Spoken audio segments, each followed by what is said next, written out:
Salam alaikum et bonjour et Inch'Allah, la paix soit sur vous, vos enfants, votre entourage et votre vie. J'ai reçu le feu vert pour expliquer pourquoi le jeûne n'est pas, euh, n'est pas un pilier qui est obligatoire. Toutes les obligations qui sont très importantes, qu'il nous a donné Dieu, qui sont au nombre de 5 et qui sont très importantes.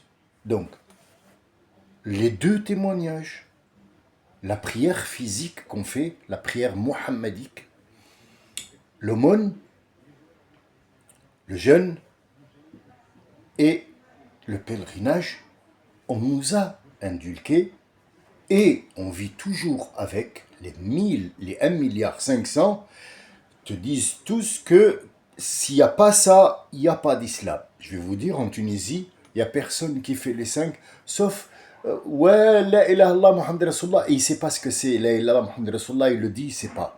Donc en fait, si ce n'est pas des musulmans, si on se base sur que ça, c'est les piliers. Donc il n'y a pas de pilier. Le pilier, c'est at-taqwa.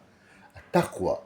La salette là est venue pour compléter ton dîne et pour te recharger à chaque fois. C'est une prise, c'est une recharge qui est obligatoire pour toi, sinon tu es vide.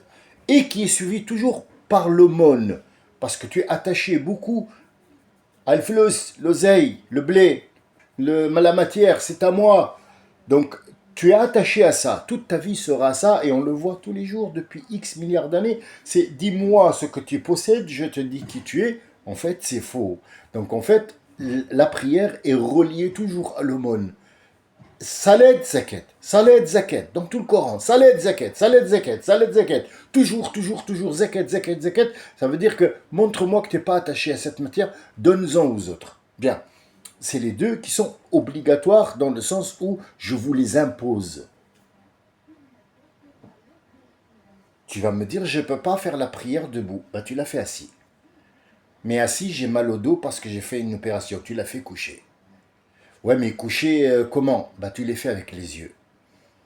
Mais mes yeux, ils m'ont mis un écarteur. Enfin, je fais l'impossible, quoi. Ils m'ont mis un écarteur, je peux pas. Tu fais en sorte de la faire dans ton cerveau. Donc tu peux la faire dans tous les trucs. Mais le jeûne, on va le voir, on va le voir. Il a été évoqué une seule fois dans le Baqara. C'est tout. Tu le retrouveras plus jamais dans le Coran. C'est fini. Baqara seulement. Ya ayyuhalladhina amanu. Ah, ici, le jeûne dont il va parler ne concerne que ceux qui croient. Pas les musulmans. Ya ayyuhalladhina amanu, pas ya ayyuhalladhina aslamu. Faites très attention à ça. Tous les mots que Dieu utilise, subhanahu wa ta'ala, ils sont bourrés de sens. C'est un Dieu qui nous donne un mot. C'est pas Michel Houellebecq, hein, ou Victor Hugo, je sais pas qui. Non, non, c'est un Dieu, c'est une divinité.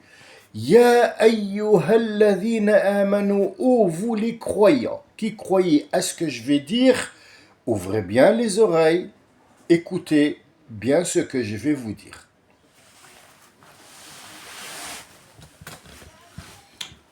Kutiba alaykum. Pas lakum. Lakum, c'est pour vous. Alaykum, c'est vous devez suivre les instructions. Pour vous, prends. Prends, c'est pour toi, prends. Mais servez-vous, légumes frais, servez-vous. Donc les gens, ils viennent. Peut-être tu te mettras à côté pour dire à des malfaisants, écoute, prends pas la totalité, laisse pour les gens, voilà.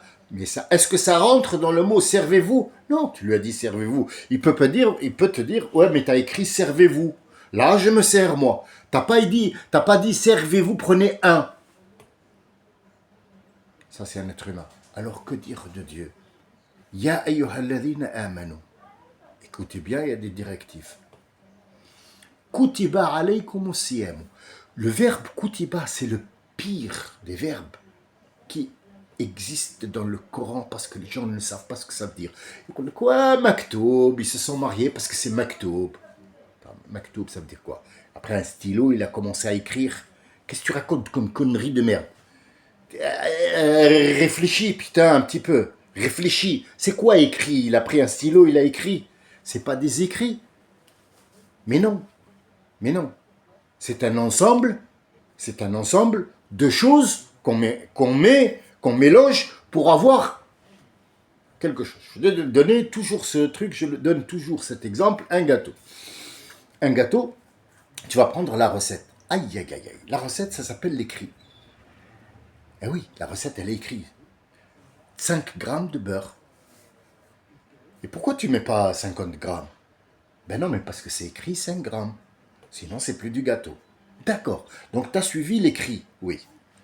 Et c'est-à-dire ces trucs, tu les as mélangés ensemble. Ces trucs, ils ont un nom, oui. Oui. C'est des ingrédients. Ah, le mot ingrédient, on peut l'utiliser dans, par exemple, je sais pas, une loi qui est sortie sur l'avortement, un truc. Oui, oui, c'est un ensemble d'amendements et qu'on a étudié et puis qu'on a mis ensemble et ça a donné cette loi-là qui est normalement bonne pour la plupart, pas tous, mais les femmes qui sont concernées. Donc, est-ce que les hommes ils sont concernés? Non. Ah, donc ça reste une loi humaine. Donc la loi divine concerne tout le monde. Ya ayyuhalladhina amanu. Ça ne concerne pas tout le monde. Ah. Donc le français, il est concerné, celui qui croit en Jésus? Là? Non. Tu crois en Mohammed, je vais te donner les ingrédients de quelque chose que je te donne en plus. Si tu veux, c'est un placement que tu vas mettre. C'est quoi, ya Rabbi? Kutiba alaykumus siyamu kama kutiba ala ladhina min qablikum. Je vous ai donné les ingrédients de votre jeûne, comme j'ai donné les ingrédients aux jeûnes des gens qui sont avant vous. Ah bon, parce que les autres, ils avaient des ingrédients aussi qui n'étaient pas comme les nôtres. Oui, Marie, quand elle est venue, lui a dit, fais siyam, fais le jeûne. Qu'est-ce qu'elle a fait, Marie? Elle a dit, je mange pas. Ben non, dans le Coran, il a dit, kouli wa sharabi. Tu as mis au monde, mange et bois l'eau qui est en bas et tire sur le dattier. Il y a des dattes qui vont venir, tu manges et embrasse ton petit bébé et fais la maman. Sois une maman, tout simplement. Ne t'occupe pas des... Par contre, quand tu vas rentrer maintenant, Ben Israël, ils vont t'accuser d'adultère, ils vont t'accuser que tu sois une pute et machin et un truc machin. Oui, j'ai dit le mot comme il faut. Donc en fait, qu'est-ce que tu dois faire? Soumi Asiyam ta Ben Israël, le jeûne de Ben Israël, avant, c'était ne pas parler. Pas de sonorisation, pas de vibration. On ne parle pas.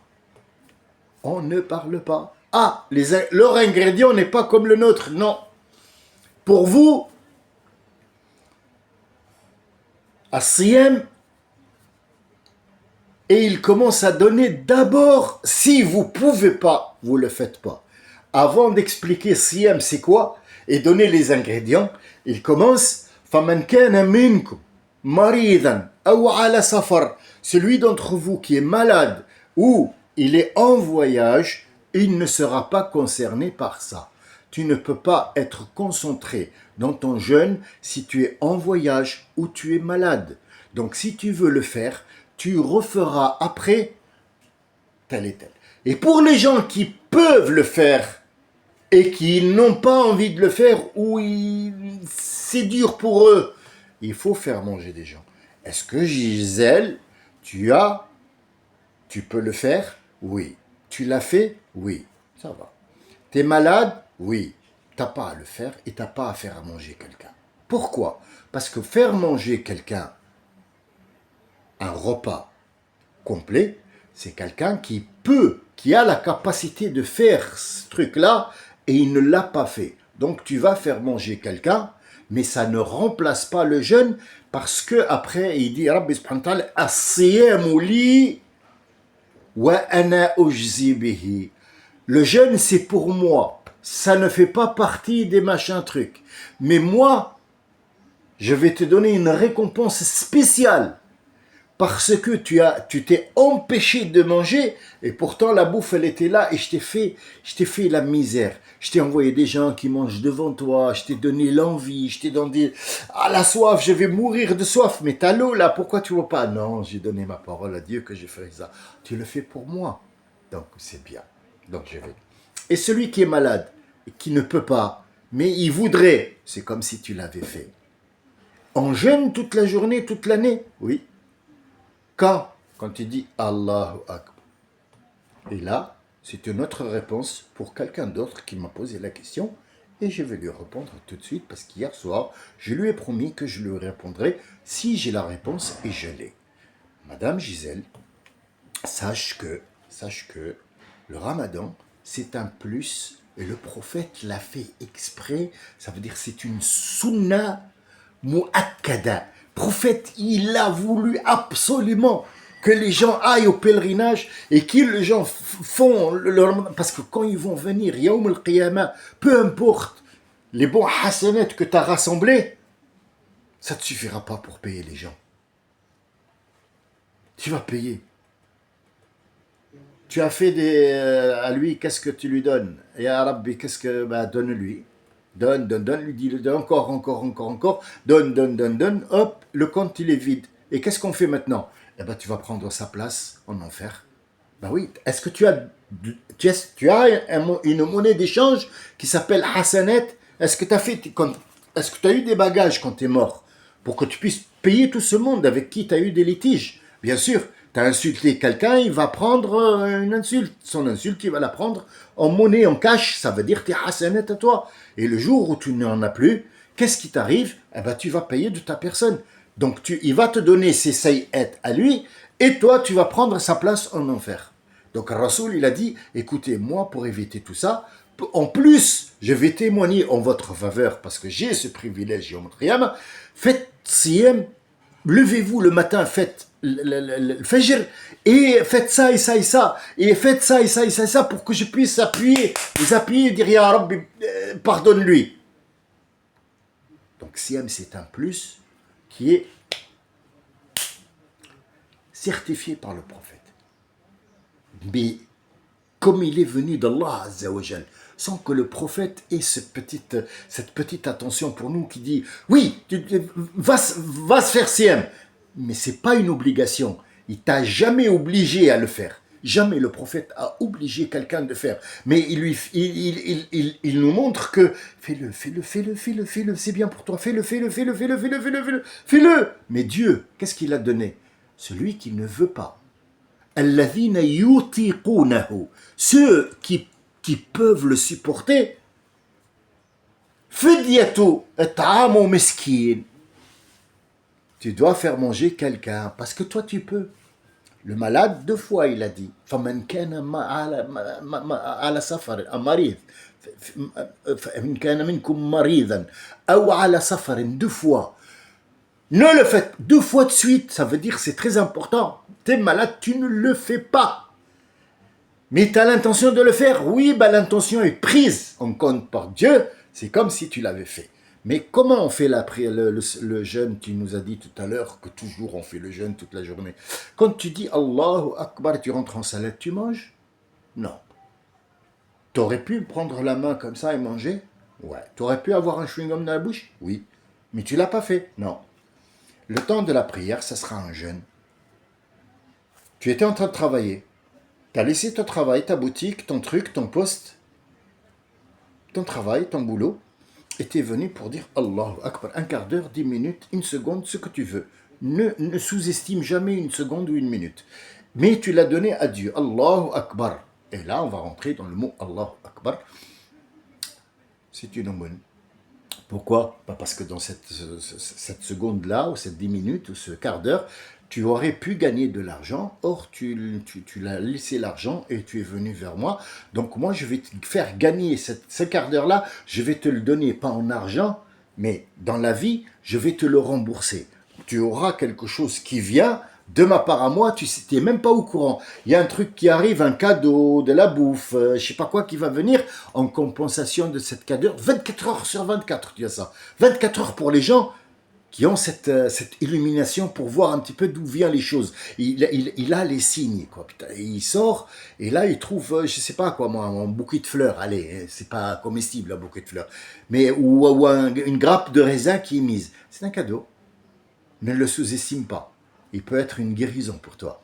Tu es malade, tu ne le sais même pas, tu as pris ce raisin, tu l'as lavé, tu l'as mangé, tu as guéri. Tu sais pas que tu allais tomber malade, tu sais pas à quoi sert le raisin, tu as pris le raisin et c'est tout. Ouais, il y a quelqu'un qui l'a oublié, alors je l'ai pris. Non, non, c'est un cadeau qui est venu, qui a été mis là pas pour toi. Il n'y a personne qui va le prendre. Tu sors, 50 milliards de personnes sont passées sur une place publique, il n'y a que toi qui vas trouver une laisse de billets, et que toi. Pourquoi? Les autres, ils sont aveugles? Non, c'est parce que c'est pour toi. En compensation de quoi? En compensation d'un truc que tu as fait. Tu n'es même pas au courant. Tu as donné 1 euro. Tu as dit, tiens, ça c'est une aumône, 1 euro. Il va te être redonné de 10 à 700 fois. Donc tu peux avoir 10 euros, comme tu peux avoir 50, comme tu peux avoir 700. Comment ils vont venir? Dans la cause où tu vis, dans le monde dans lequel tu vis, les causes sont faites comme ils sont là, Trump, Musk, Drachno, je sais pas quoi, avec les gens avec lesquels on vit. Pas Bukhari. Bukhari, c'est sa vie à lui. Dans son monde à lui, il y a un âne et puis il y a le désert. Maintenant, il y a les avions. Ça change chaque fois. Les signes changent en fonction de la vie qui change, de la matière qui change. Pour Gisèle, j'espère que je t'ai répondu.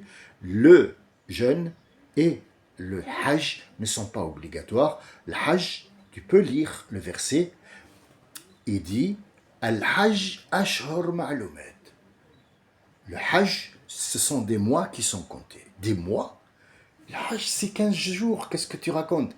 Mais il y a un avant et un après. Il y a une adaptation d'abord. Il faut que tu sois canalisé. Tu canalises d'abord pour aller voir la Mecque, voir cette terre sainte, boire de ce truc et embrasser cette pierre noire qui vient pas d'ici. C'est Dieu qui a dit au prophète, apporte cette pierre et mets-la là-bas. Pourquoi? Parce qu'elle va faire en sorte de relier cette Mecque à partir du moment que toi tu vas la mettre. Elle va relier la Mecque d'ici à la Mecque de Al-Barzakh. Ça va faire comme si vous voulez un faisceau qui relie cette Mecque en haut. C'est pour ça qu'aucune chose ne peut traverser ce faisceau-là, sinon elle brûle, elle tombe ou elle dévie. Cette pierre noire, c'est pas une association. Le prophète, il a dit, je vais l'embrasser. L'embrasser pourquoi? Parce que c'est une divinité? Pas du tout. Cette pierre, quand tu vas approcher de cette pierre, sachez que vous êtes au nombre de 50 milliards qui s'entassent. Cette pierre, elle va absorber tout ce qu'il y a de mauvais en vous. Tout. Et puis, juste à côté, tu vas boire de l'eau zim qui sort avec aucune information dedans. Tu vas le boire et tu vas lui donner une information. Tu dis, je vais boire de cette eau en voulant guérir d'un cancer. Tu rentreras guérite, Inch'Allah, du cancer si tu sais très bien ce que tu fais. Mais apporter un bidon où il y a de l'eau, soi-disant qui s'appelle Zimzim, il a pris l'information du bidon, il a pris l'information du voyage, de l'avion, de la soute. Il n'est plus, mais Zimzim, c'est que de l'eau et de l'encombrement. Rien de plus, rien de moins. Le chapelet que tu emmènes et qui, soi-disant, il est de la Mecque bénie, il a été fabriqué au Pakistan ou en Chine. D'accord? Il n'a rien de sacré, il ne vient pas de la Mecque et c'est des conneries. Et il faut arrêter les conneries. Ce qu'il y a d'important, qu'il faut savoir, c'est que l'islam n'est pas basé sur 5, parce que s'il était basé sur les 5 dont je viens de nommer, il serait tombé depuis très longtemps dans l'oubli, parce que personne ne fait plus tout ça. On attend qu'on soit vieux pour aller à la Mecque. Pourquoi? C'est écrit où c'est écrit qu'il n'y a que les vieux qui vont à la Mecque.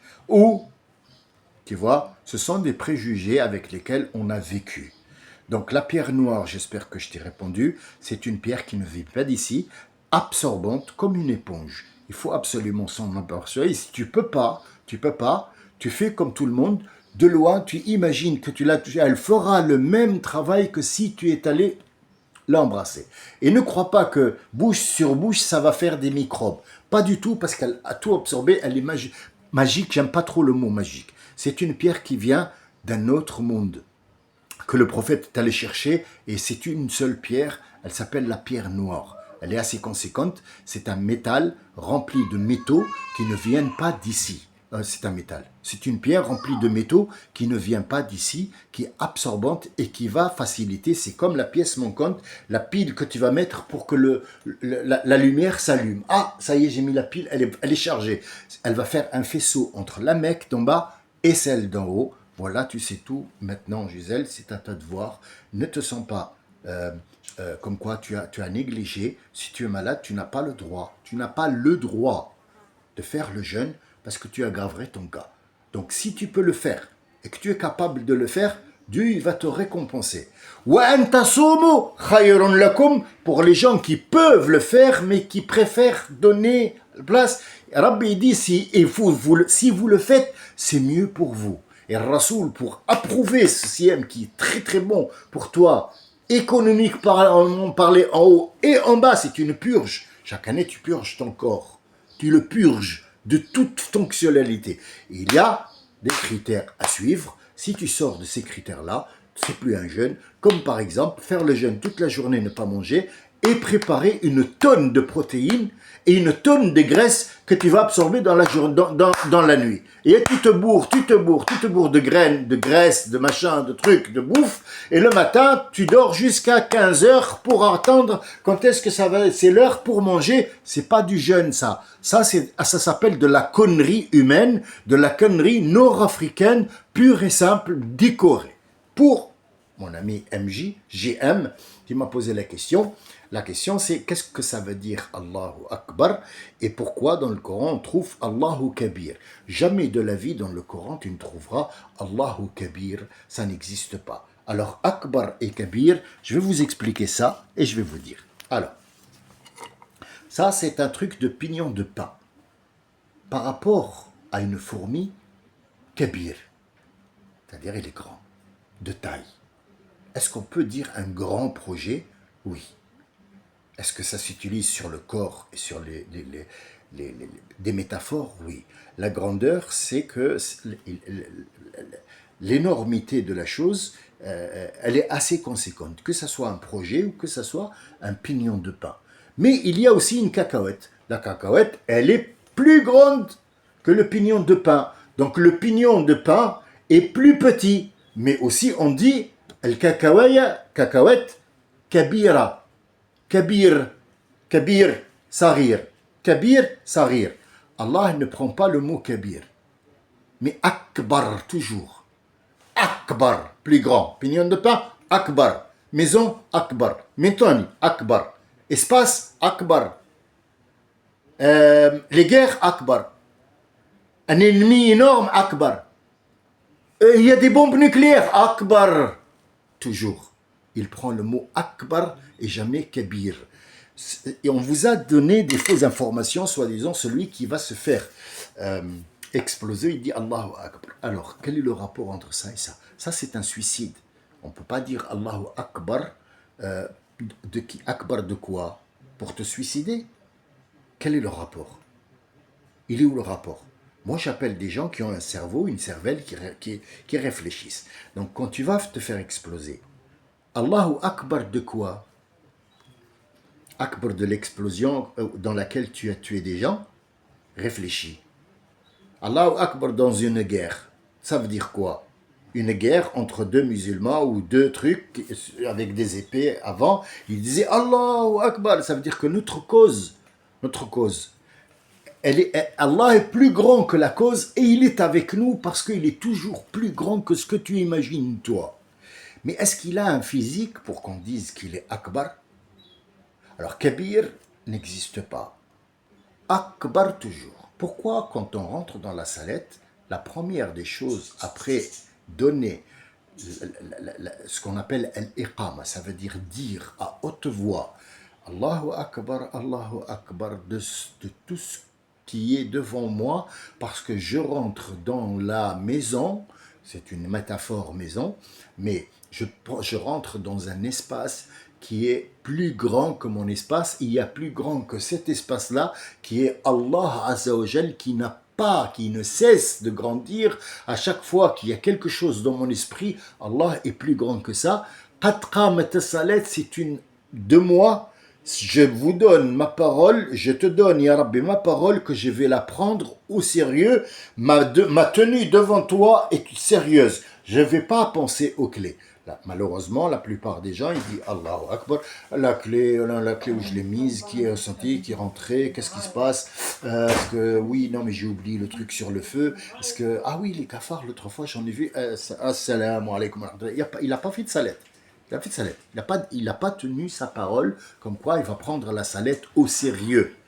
Le sérieux, dans la salette, c'est que tu la prennes au sérieux. Allahu Akbar de toute chose qui va passer pour mon esprit maintenant, qu'elle soit cacahuète ou produit pour le cafard ou je sais pas quoi, ou ma fille va venir, ou des invités, ou j'ai une voiture, ou je vais acheter une maison, tout est Akbar. C'est le verbe plus grand. Grand, toujours il y a plus grand. Grand, plus grand là. Grand, plus grand. Mais kabir, c'est un adjectif qualificatif qui qualifie la chose selon sa grandeur par rapport à une autre chose. Wassalamu alaikum wa rahmatullahi wa barakatuh.